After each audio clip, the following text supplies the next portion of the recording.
There is a stark warning that's now public from the Iran's rogue regime. A senior commander saying that any attack by Israel would force them to attack the United States, which would touch off a broader war. General Jack Keen's a Fox News military analyst, four-star general, former vice chief of staff of the Army. And, sir, hello to you from London today. You provided a number of notes here. And I want to go through these just so we have an understanding of where you are and what the situation perhaps could be. You believe Iran does not think the U.S. would conduct a military strike. Why not? Well, I think they've looked at the Obama administration and characterized their actions in this way. They publicly and privately, they've tried to keep the Israelis from conducting a military strike. And I think the Iran's interpretation of that is the United States is not serious about a military strike of their own and also wants to stop the Israelis from doing so.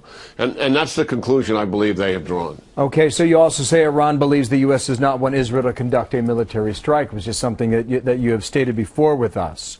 But if Iran struck U.S. bases, as they have now threatened to do, in fact, we can show a map which is within reach of Israeli missiles. You have areas in Qatar, a base in Bahrain. You have all these U.S. personnel, soldiers and Marines working in Afghanistan. What would happen? What would Iran do? Would they strike out against us, or is that a hollow threat? I don't think so. I mean, look, no one knows for sure what the Iranians would do. They are unpredictable.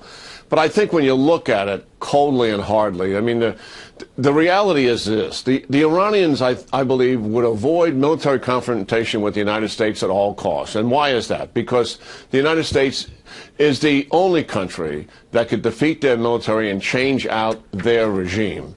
So even though the Israelis would attack, I think the Iranian response would be a limited response against the Israelis and avoid any direct confrontation with the United States. Certainly attacking our bases will put them squarely at war with the United States. I think closing the Straits of Hormuz would do the very same thing. So while we don't know for sure what they would do, and this is rhetoric, I don't think they would do it. You believe they would use Hamas and Hezbollah?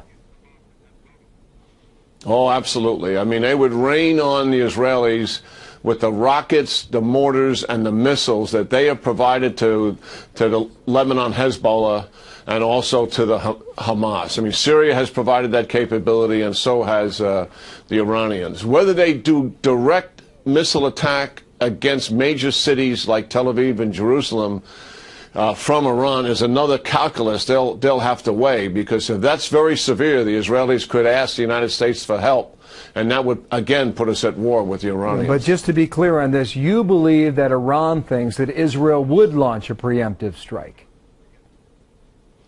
I believe the Israelis are heading towards a preemptive strike because our sanctions and our policy with the Iranians is feckless. It's not strong enough to stop them from developing a nuclear program, and I believe the Israelis at some point will conduct this operation because they have no alternative. They believe it's an existential threat, and although they have less capability than we do, I believe that they have come to the conclusion that they have no alternative. But to be clear, if Israel starts that strike, can they finish the war?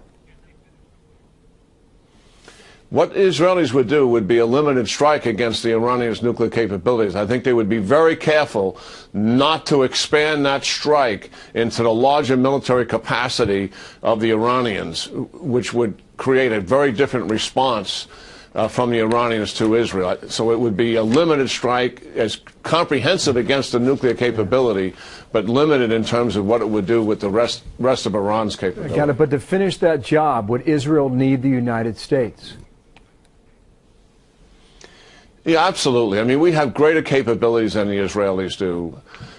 We can't get into all of it, but yes, they want some of our technical capability that they do not have. And I would hope that if they got ready to do this attack, and we're not going to participate with them, we would at least give them some of the capacity that we have. Yeah, a lot of this attention goes to the head of the Revolutionary Guards out of Tehran, who was making comments over the weekend talking about war between Iran and Israel eventually happening. This is his quote, but it is not certain where and when. And he also talks about nothing is predictable, much like you have just reiterated to our audience here, but that it would turn into World War III. What do you make of that? Well, I think it's mostly posturing, clearly, because I believe the audience there is Washington, D.C., and they want us to put more pressure on the Israelis not to do the attack because of the results and calamity that he is suggesting would happen as a result of an attack like that. So I think that's what they're trying to do. United States pressure Israel not to do the attack. We put that pressure on them before, and here's the Iranians, while not saying it directly, implying that's what we should do. General Jack Keane, thank you, sir. Good luck on your travels there in London. We'll see you back in New York soon.